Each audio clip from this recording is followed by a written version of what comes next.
Anybody know who I am? I'm the same guy that's been here all week trapped on this boat with you guys. Excuse me, ship. So Kennedy Space Center is what we're going to talk to you about today. So we're going to actually take you to Florida. There's a helicopter on the deck. We're going to all jump in there, fly over there, and come back. We'll be back by 11 or 12. Should be just fine. This is where we're going. There's a little peninsula out there, obviously chosen for its location close to the equator. It's in the middle of a big swamp, which I'm going to show you in a minute, so that keeps the alligators and all the population. It's a real good partnership between the wildlife, and they like watching launches. I've heard from them specifically. So again, this is where I live in Titusville on the left there. That's the Kennedy Space Center. The area we're pointing right there is the Vehicle Assembly Building and the Launch Control Center, and then about 3 miles away are the launch pads. But launch pads go all the way up the coast. So this is from days on past. Now, a lot of those have been taken down by now, but a lot of them have been repurposed, and SpaceX is using them, Amazon's using them, things like that, and we use some too. This specifically is the VAB. There's a little old squatty building on the right there that I was in charge of, the Launch Control Center, and that'll come back here in a minute. And you can see the crawler way going out to the pads. The one on the right is 39A, the one on the left is 39B. SpaceX is using 39A, and we're using 39B. Okay, so I mentioned it was in the middle of a swamp. It is literally in the middle of a swamp. There's all kinds of wildlife out there, and I'll run you through there's a visitor center here as well. So if you're ever there, you can drive all the way around the Space Center from the port all the way to the other side and go to Playa Linda Beach just before you get there. A very nice visitor center, lots of trails and stuff back in there to go on. You may or may not see them depending on what day it is and what time. So this is some of our creatures out there. So we'll get excuse me?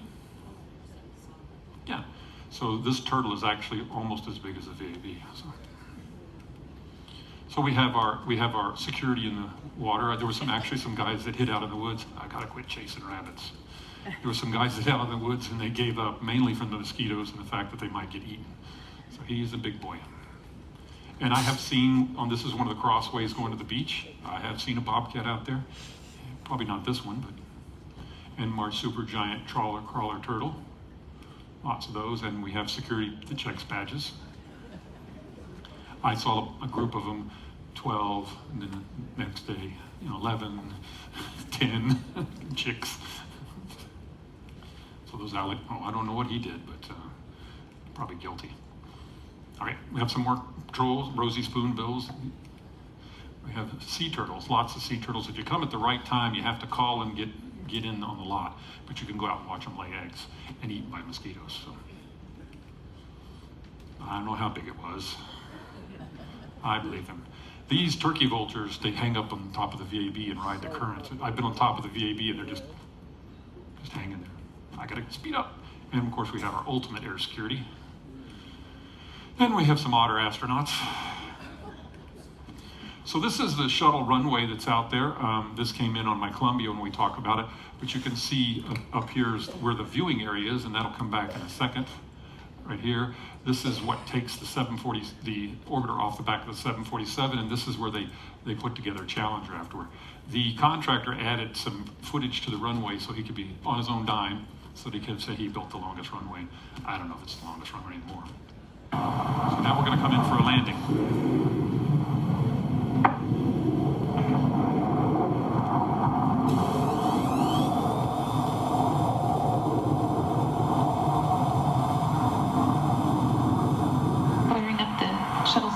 For landing, and so you can see the main gear of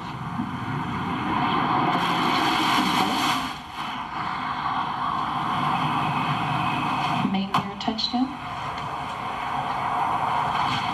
Pilot Barry Wilmore deploying the drag chute.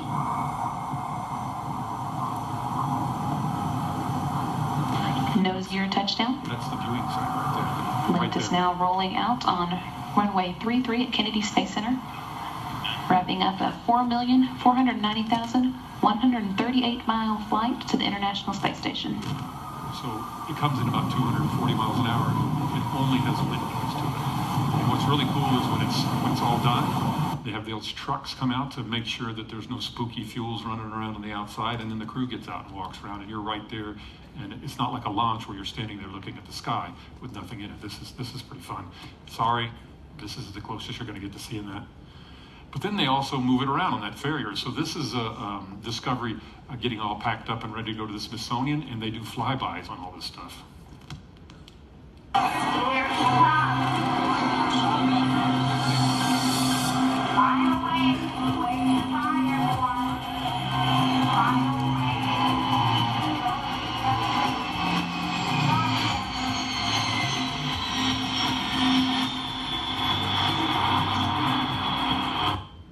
They'll go down the beach like this. They'll go down the rivers like this. They can't go fly way up like a normal 747 because it's got a big old plane on the back. Now it carries about 60% of its own weight because it's a plane. And so, but they love to show it off. This is the last flight out of here, and here's its new home in the Smithsonian at Dulles. So if you ever fly into Dulles and you're stuck there for a day or something, go over to the Air and Space Museum there. You can see it's really nice. So this is, I had this slide in there on the other one a little bit about how fast they were furious. They were going from 1962 to 1965, 66. So they built everything. This is the VAB coming up, and my father-in-law, or my soon-to-be father-in-law, well, actually not soon-to-be, how many more years away? I was 2 at the time. Anyway, so I've got a picture of him somewhere standing on top of one of these beams, but this is the Launch Control Center. This is what I worked with and took care of. This is a bigger building that one of my friends took care of. This was bigger than mine. Then they had to build the crawlers. These are the mobile launch platforms. There's here, and there's one also back here, a third one. Just everything had to be built furiously. The VAB has 4 big, huge hide bays where they can stack. It's 525 feet tall. This is my father-in-law walking around. OSHA was not a thing at the time, so they didn't tie themselves off. So he's standing like 500 feet in the air on an I-beam. That was commonplace for the day. That's me trying to make it up the stairs. In all of this, they had 24 hours a day, 7 days a week, 5 years, only one person. The guy was on the phone, talking to somebody. He hung up the phone, wasn't paying attention, and walked off the 26th floor. He knew him. He told me about it. Yeah, pretty rough. I'll show you in a minute on the side the flag. So this is just another view of it. They put in all the pilings and everything for another whole bay, and I'll talk about that in a minute. There's my little building over there. See? Just a little building, big building, little building, big. It's the largest one-story building in the world. So you can stand in the middle of it, you can see all the way to the roof. I'll show you that in a minute. This flag right here is about the size of a football field. They say you can drive a bus down these stripes. I don't know how they get it up the elevator. You could go down, but anyway. So I had a friend of mine who helped paint this. He had got up there, kind of outlined it, and then everybody else came in and painted. So this was after a hurricane, so we did get some hurricane damage. Actually, you can see it where it's been fixed here. But, so we do get our share of that out there. So this is the processing flow quickly. Launch Control Center, that's where all the people sit and test. They build the stages, they bring them in here, stack them up, stack them, test them again, then they stack them on the mobile launch platform, and then they go out on the crawler out to the runway. They can do 4 at a time. This was what I was saying. They had a version. I did this because it's already one of the largest buildings by volume in the world, but it had 6 bays. So there's 3 on one side and 3 on the other. But they didn't do this. This is just me photoshopping some stuff. So this is what it looks like from the ground up. This is one of the doors. All those are basically cranes that lift the door. But they use that to help control the environment inside so it doesn't rain inside, and it does get clouds inside and rain. It gets its own humidity. They run about 10 hours different from the beach. 525 feet. You have to take one set of elevators up, and then you get on a really small elevator to go on the roof. So this is them. This is a daily activity. This is the Artemis. They're stacking. So it's the new vehicle, and I was just going to show you what it takes. They have to go all the way to top because there's some cross beams. They have to go over and get in. They actually had to turn the shuttle sideways to get it in there, and then turn it back and drop it down. Yes, these guys do work that fast. But you can see the engines. These are the solid rocket motors. They're the same that was on the shuttle, but there's an extra segment. See, these are segments right here. So they glue them together. The diameter of it tells you how long it's going to burn, and the length of it tells you its power. So, because it burns from the inside out. Those are the RS-425 engines, about 500,000 pounds of thrust each, so that's 2 million pounds. These are 3 to 4 million pounds each. So 500,000, 4 million. When they light the solids, it goes. That's all there is to say about that. So this is looking down.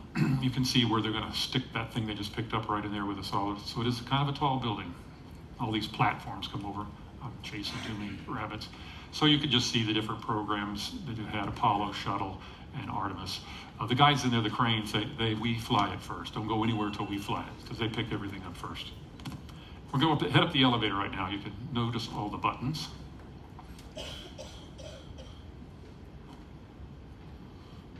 They have one glass elevator. That was fun that they proved that.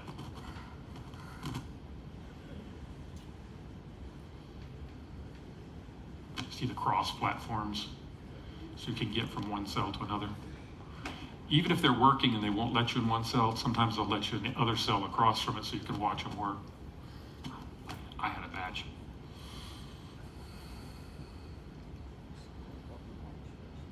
So that's what it takes to get to the top. So this is the Launch Control Center. So you got the VAB over here. There's some secret passageways and tunnels that go through here that nobody knows about. Sorry, I wasn't supposed to say that. So they're changing out the windows. This is a piece of the old window. I scavenged from somebody. I have it, but I didn't really want to drag it halfway around the world. And these were the louvers that were on the old one. They haven't replaced that yet.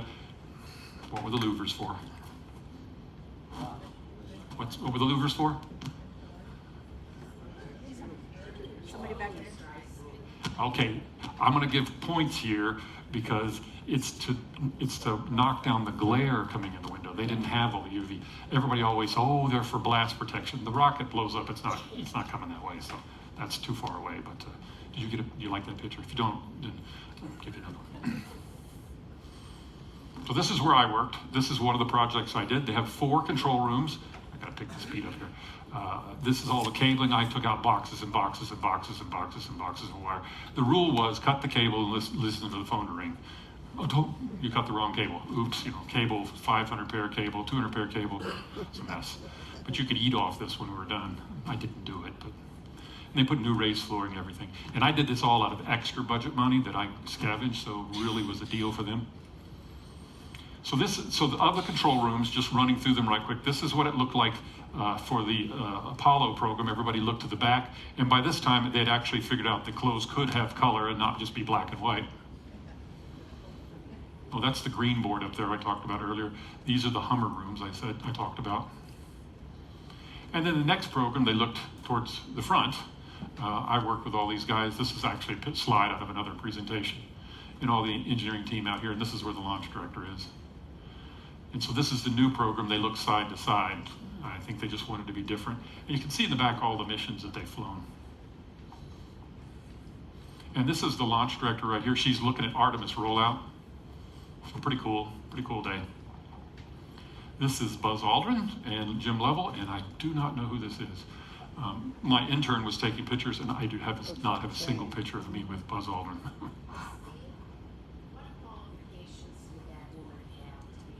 She was in college, and we like to pull in interns. They're in an engineering degree, and they're usually like a sophomore or junior. We pull them in, try and get them sucked into coming into the space program. And they do, if they work 6 months in a day, they get a full year's credit. So I got my 5-year pin the same time as a new hire. I'd only been there 2 years, but he'd co-opt, he'd come in earlier.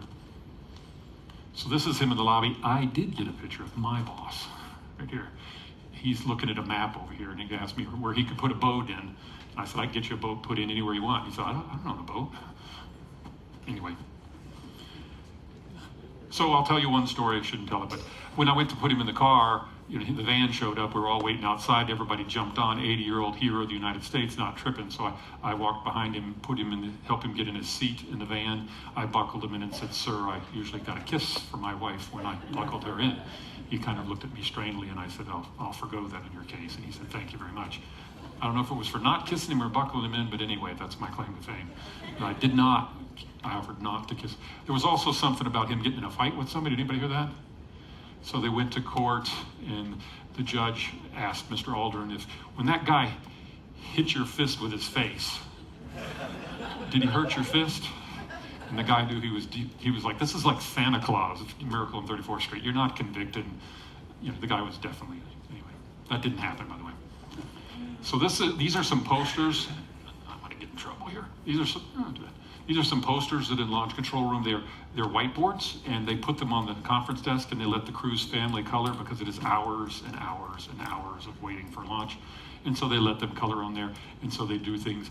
And I was given a tour through one time, and a girl went up and put her hand on it, probably like 14, 15. And I said, please don't put your hand on the board. And she said, it's my hand. I said, I know, would you not put it on that board? Because it erases the stuff. And she said, no, it's my hand. And I finally listened to her. It was actually a tracing of her hand on it. Her grandfather was an astronaut. It's like, man, what's breakfast around your house? What'd you do yesterday, Dad? I was in space. So this is the one that they did for Colombia. So we don't leave that in the main traffic flow, and their picture is right around the corner. We just didn't feel like it was right. So if I have like a few people on tour, I'll take them up there. Obviously the girl who put her hand, they got to see it too. So the picture I showed you earlier, why Buzz Aldrin, they were dedicating the ONC building to Armstrong. And so they all came. So left to right, Charlie Bolden, the NASA administrator, he's also an astronaut. Michael Collins, Buzz Aldrin, Jim Lovell, Apollo 13 guy, and then Crippen, Cabana, he's flew on, he's asked as well. So this is what they do inside the operations checkout building. Surprisingly enough, they operate and check out things. So this is the service module and the crew module, Endeavor for Apollo 15. This is Falcon, and they're packing it away. And here you can see the little bitty ants working over here. So this stuff is big. These are actually the fairings that go over to cover it up when it goes up. This is more modern. This is Space Lab. You can see pieces of it back here. This is the can. These are all the experiments. I worked on these racks in here. I made sure all this is, one of those actually could be me. It could be me. It could be me. Yeah, one of them's me. And this is a pallet mission, so these go behind this when it goes in space. So this is me and my grandson here. I'm huge there. They had a leak that day, so they put some stuff, but this is one of the modules that they go in. They slide down this tube here. So they come from the crew deck, crew mid deck, and they come down this tube and they go in there and work. This is so they can dock with the space station, and this is so they can go in and out. And this guy does have on Spider-Man boots. So this is, they donated as part of the Neil Armstrong building, they donated a spacesuit. This one has, Neil Armstrong has wore a piece of it. We don't know which piece, but it won't tell us. And we're just making believe that, yeah, it's his spacesuit. So, as you can imagine, by this time, all the spacesuits have been grabbed up. So now we're going to move on out to the mobile launch platform. This is a Saturn V on the mobile launch platform. This is made off of the oil derrick that they used to use back in the day to drill for oil in the water, and so the company did that, and so that's the tower that moves along with it out to the pad. This is the crawler that picks it up. I'll just run over quick statistics for it. They did a car and driver comparison between like the F-150. So this had a little bit bigger lift at about 18 million pounds, weighs about 6 million pounds, has eight tracks, and each one has 57 shoes. Each shoe weighs about 2,100 pounds. It's actually hollow, and this one's broke, if you can imagine that. When I cleaned this up and put it in the lobby, I actually pulled out like an animal, bones and stuff inside. Let's see, it has a max speed of 2 miles unloaded, 1 mile loaded, gets about 34 feet to the gallon, and it doesn't really need any brakes because you can't, it stops by itself in about 20 feet. About 20 feet, it keeps going. All right, so let's go on. This is it running out to the pad. This is our ultra fat wide shuttle here. I think somebody stretched it. So people walk alongside of it to make sure nobody's underneath it. If you're there, they make you pull over, but you can stand there and you can hear all the rocks crunching as it goes by. They act like ball bearings for it to help drive around because all the wheels steer. All these wheels steer. This is where you can walk around it and see. I have a friend who was on a mission. They scrubbed like 4 times. He made a T-shirt that I've been like 20 miles on the crawler. And it auto levels as it goes up, so it keeps it flat, so it beat the F-150 on that. Load capacity only carries about 6 people, which is about the same as the F-150. So then it sets it down on the launch pad. It sets it down, the crawler goes away. These things back here are, there's cables and antennas and cameras in them, so when they launch, they come back and shut it off.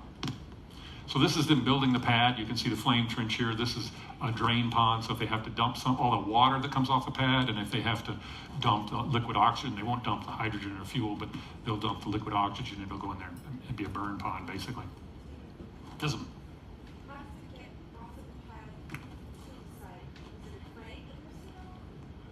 So they stack it in the VAB onto a mobile launch platform, and then they have that truck or crawler comes in and picks that whole thing up and drives it out there. It takes about a whole day to get there. Nope. It picks it up in the air and sets it on these posts. It sets the whole platform down on these posts, and then it lickety splits away so that they don't get burned up. It's kind of like a forklift, except for the forklift is actually underneath the whole thing. Yeah. Here, see? Right there. See? Big flat thing. They have a parking lot for it, about halfway. They have a parking lot for it. Well, it takes about a whole day to get out there, but they don't go all the way back, so they kind of stay, it's about halfway. It's only about 3 miles out there. So this is the view up the pad here. Interesting, well, I don't know if it's interesting or not, we'll find out. But I was out there working, kind of. I grabbed a bunch of people from the office and we went out there to go look around. And as I went up, my mother-in-law's a security guard, and so she was there giving me a hard time getting up there. But on my 30th birthday, she actually sent 2 officers to my office. They called me back into the room where I was working and started to arrest me. A real fun mama-law. We have a blast together. She's passed now, but she's definitely a great mother-in-law.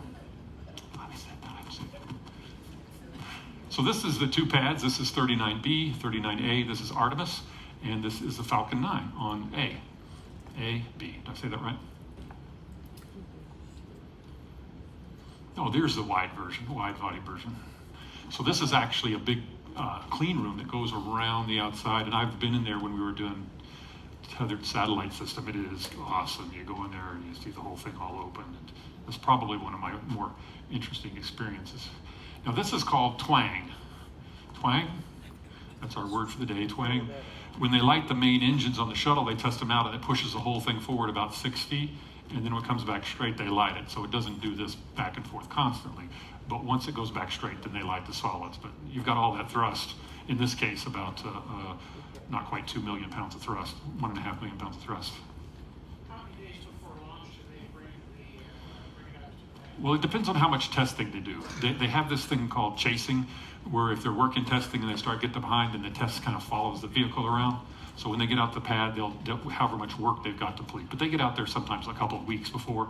But once it's out there, somebody's watching it constantly the whole time anyway.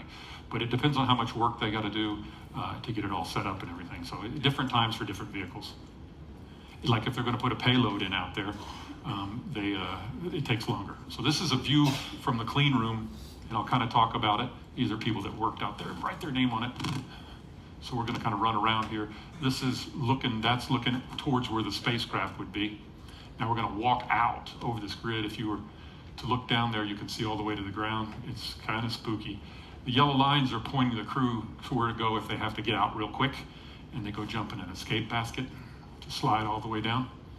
They used to have a tunnel. I think I showed that. So this is looking over the edge down at the mobile launch platform. You can see the camera housings, and these are the holes for where the engines fire through. And these are rainbirds. They're sprinklers is what they are, but they're kind of big sprinklers. These are the escape baskets that they jump in. Never had to use them. And they go down, they slide down, and they go to a bunker. This is Atlantis, and if you happen to be lucky and the astronauts are not there, and you go up there, they'll let you poke your head in the door and look around, which I've done. That's kind of fun.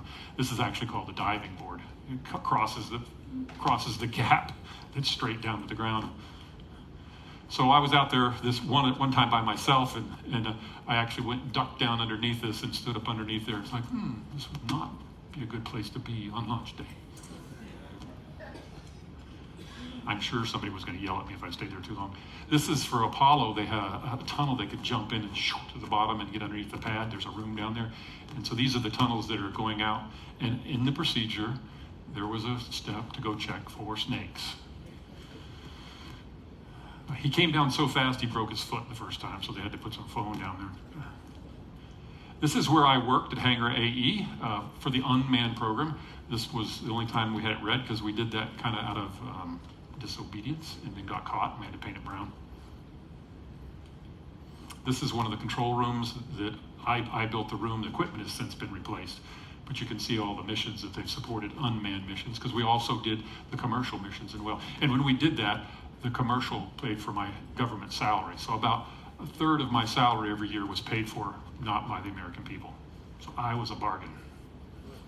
I should have asked for a raise.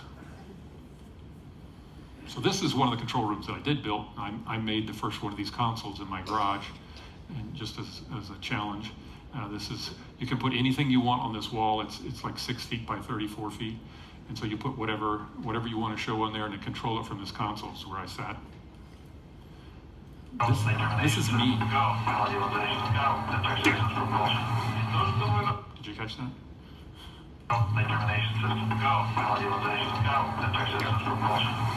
So they did a documentary on the N1 engines when they flew them on an Atlas, and I just slipped into the thing. And apparently if you look at a YouTube video long enough at the same spot, they'll make you the icon for it. So the other program that's going on there right now that's getting started off is Jeff Bezos' Blue Origin. He flies the Shepard vehicle, which launches straight up and comes straight back down, and there's been a lot of famous people. I think Taylor Swift's getting ready to go or something. It's a ride up. You go 0G for a little while, you come down and land. This one is a pretty big boy here. I'm not sure if it's this one or not, but I had to do a comparison of all the different rockets. So it's a heavy lift. It's on the order of not quite the Saturn V. This is Artemis, the new vehicle. It's Let's go for a ride. voyage to the moon. Launch team can no longer recycle the count. Sound suppressor water now flowing under the ML. We watch the water. And here we go. Water coming out. Hydrogen burn off igniters initiate. 7, 6, 5. 4-stage engine start. Right there's a 3, 2, 1. Boosters in ignition. And liftoff of Artemis 1. We rise together back to the moon very and loud. beyond. Very loud. Watch it.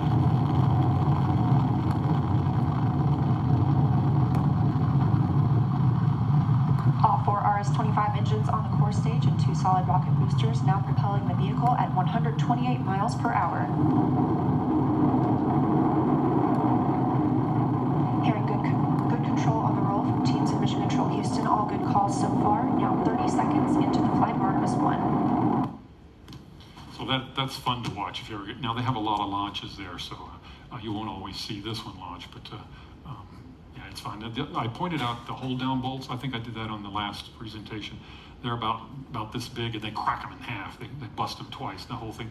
If for some reason, well, they blow them up twice, so make sure they go. They have to go. If they don't, it's going to break off. So the engine has so much thrust.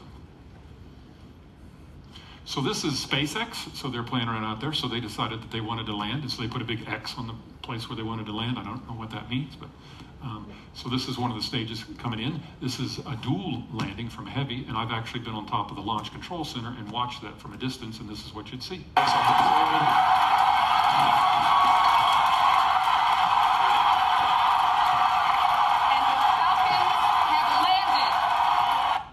Their launch team just goes nuts every time anything happens. That's their team yelling in the control room. Ours was deathly silent.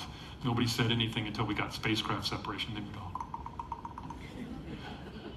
I mean, the guy's got, the customer sitting right there. He's got $500 million in it. You're not going to say anything to that. But that's not SpaceX. They just go nuts.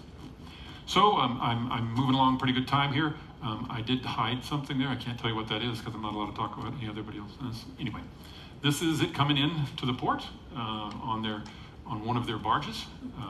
They have some funny names. Of course, I still love you. When we were there last time I was in port, this is what you see on the side of the port. You see it standing there. And they will tank that up with gas, check it out, and launch it again. Apparently it costs about as much to fill this with gas as it does a 747. And they reuse that, they reuse the fairings, they have to have a new second stage, and off they go.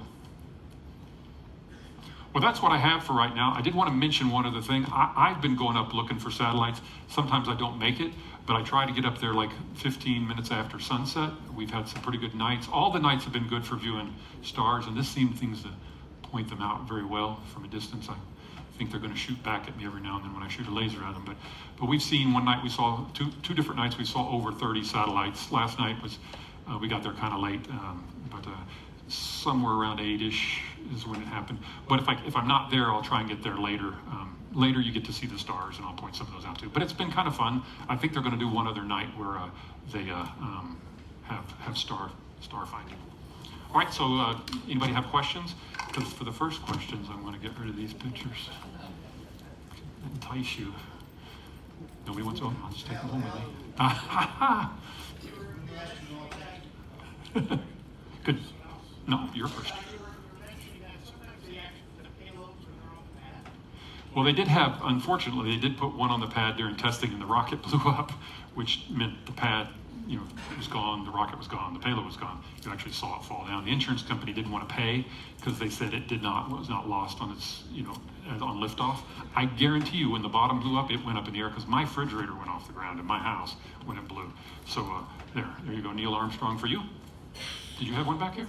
How long, when the astronauts first entered the space shuttle, how long do they have to wait in that shuttle before it actually? Well, that again depends on, so the question is, repeat the question. The question is, how long is the crew in the orbiter before it would launch? Normally it's about 3 or 4 hours, and that's a little bit of a guess. But it also depends on whether they've had any delays, scrubs, if there's been any issues they had to work. I think on the Columbia, I said there were some balloons that flew into the launch area and they had to send an F-15 to shoot them down, but he decided not to do that. But they did catch the balloons and put them in jail, some kind of clown jail.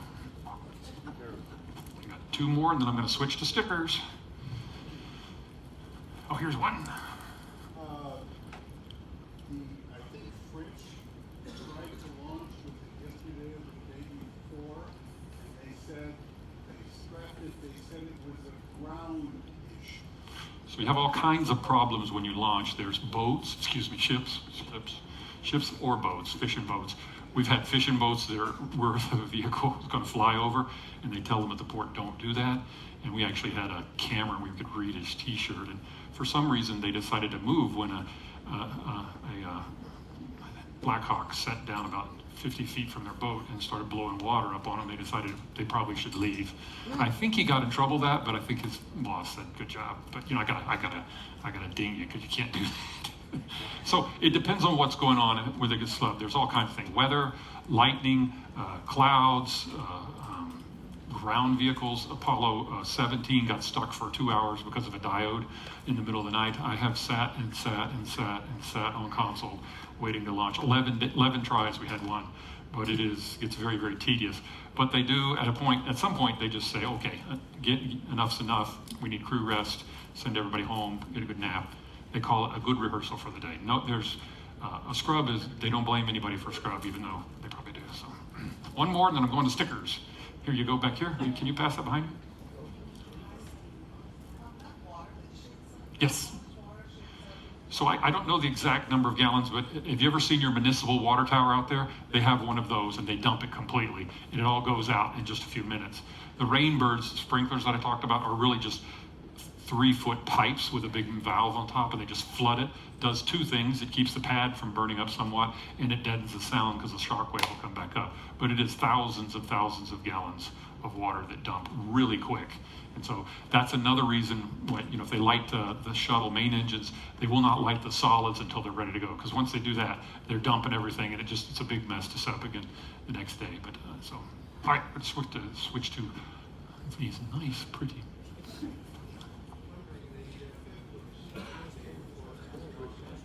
Sonny and Butch. So they went up on a Starliner, and it had trouble with 2 things.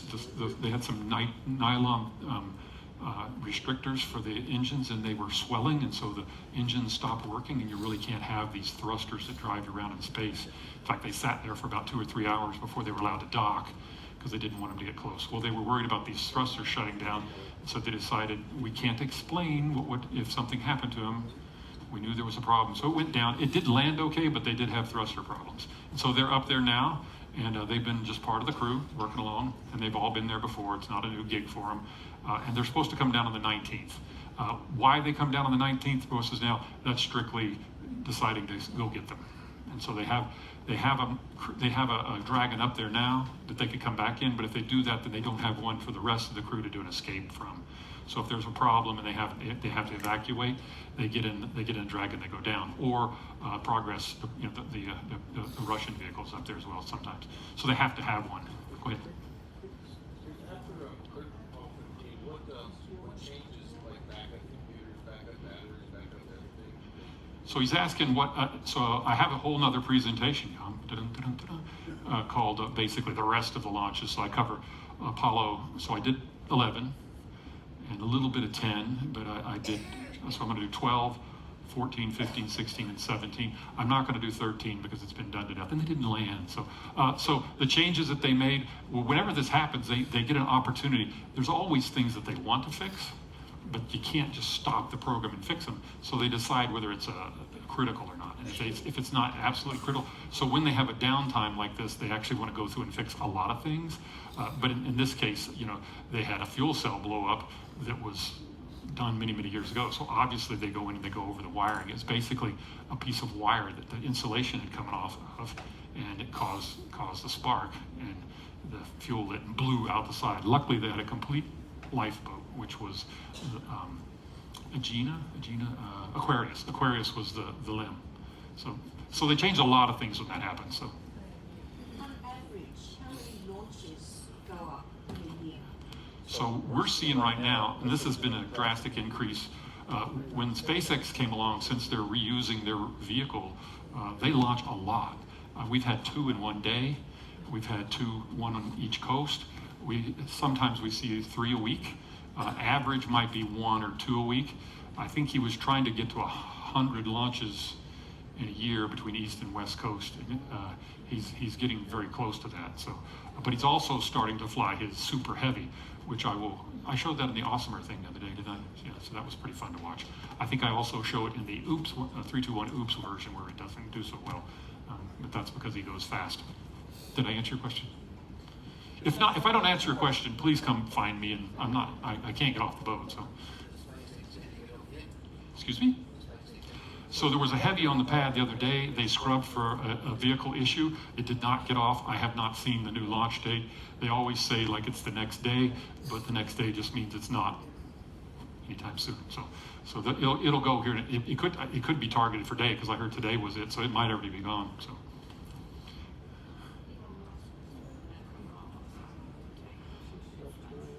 So the question is, Elon Musk was targeting, his goal has been to try and put somebody on Mars. So he's working very heavily towards that goal. Part of that is to finish his Heavy and his Starship. Right now he's landing his Starship in the water. He's getting ready to start landing it on a barge, wherever it comes down. But it'll be a little bit. That's quite a bit more different than even going to the moon, and we haven't gone back to the moon. So NASA's first target is to use Artemis to go to the moon. We'll see how that works out, and then Mars after that. But that's what he wants to do. So he hopes to do that while he's still functioning. One back here. I got like 3 more.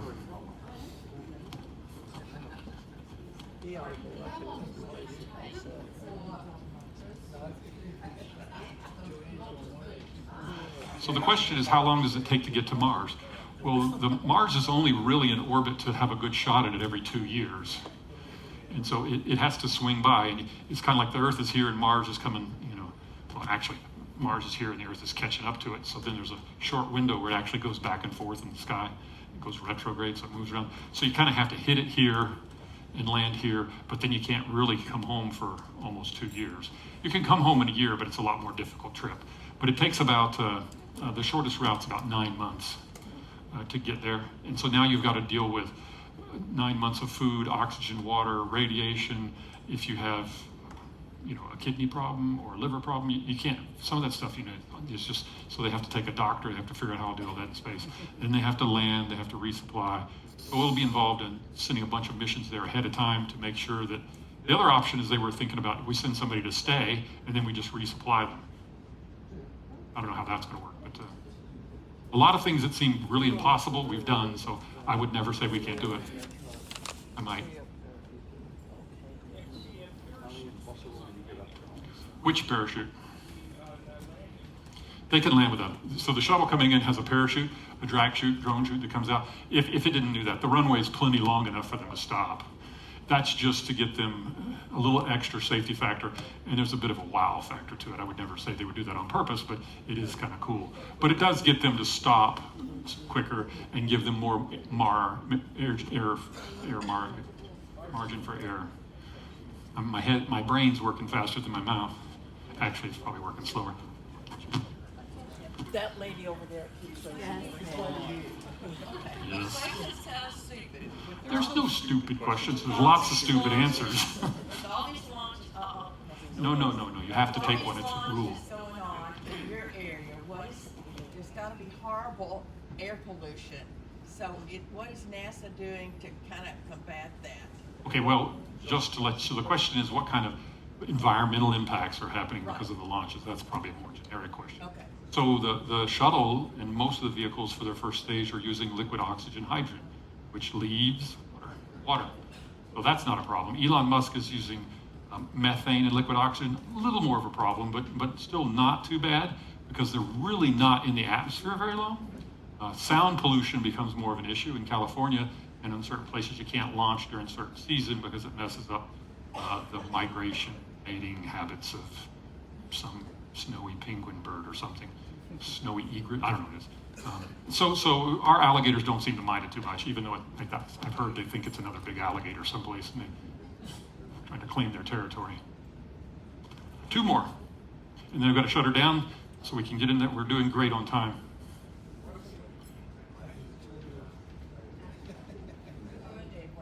So the question is, how do NASA and SpaceX work together? NASA's a government agency.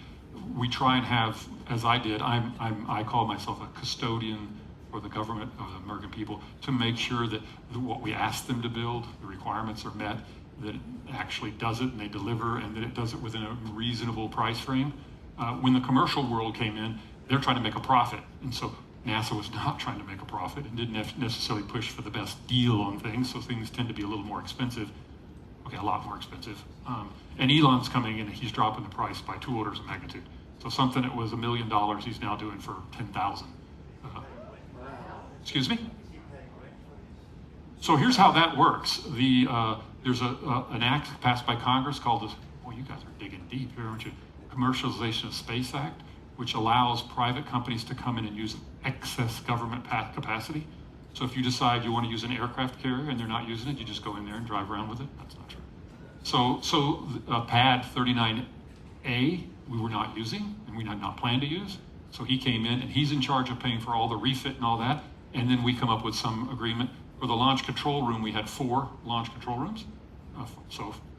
Launch control room 4 and firing room 4. I actually laid out the contract for him to take that. And I'm pretty sure that when the business office, I shouldn't say this, but I will. What the heck? I'm pretty sure they just doubled my estimate, because I went through and divided how much space he wanted and how much it cost me, and it wasn't very much money. I'm not going to tell you how much, but when they saw the price, they're like, oh, okay, we'll take 2. I'm like, well, you can't have. I mean, Elon Musk is not worried about a few bucks here and there, and we charged very little. It's just, and like I said earlier, when I was working for them as a government agent in the control room that I'm responsible for, I made sure they didn't tear it up or hurt it. I mean, it's a very expensive asset. They paid my salary, so it was a good deal. This is the last one, and I'm going to get out of here on time at 45 minutes. The same lines, SpaceX is using 39A. 39A. Don't they have their own building to assemble the rockets nearby? Yes. They don't use the VAB. They do not. We offered to lease them the VAB. It goes for never mind, I shouldn't have. Cheap. They built their own control room, and I showed a picture of it the other day where I showed the vehicles laying on the ground. That's like a mile away from the pad, and they build them and they just take them right out. They want them close, so and their model for taking it from the VAB on a crawler out was too expensive for them, so they didn't do it. But there's a good teamwork there. Elon said NASA doesn't know how to write a contract, and he's definitely right that, because we don't write it. We write it for getting a certain amount of work done. We're not necessarily surprised about the best price. When they always say this rocket was assembled by the lowest bidder, cheapest contractor. So anyway, but he's come in and just gone nuts. He doesn't actually get patents because by the time somebody steals his engine design, he's like, that they just stole Raptor 1 and he's on Raptor 3. And so it's like, go ahead, you can have what I leave behind. So that's what I have. I'll be on the ship. You can ask me questions. If I didn't get your question, please, me and my wife will sit down at a table with 4. If there's 2 empty chairs, please sit with us. And if I'm there by myself, even all the better. So have a good day. Thank you.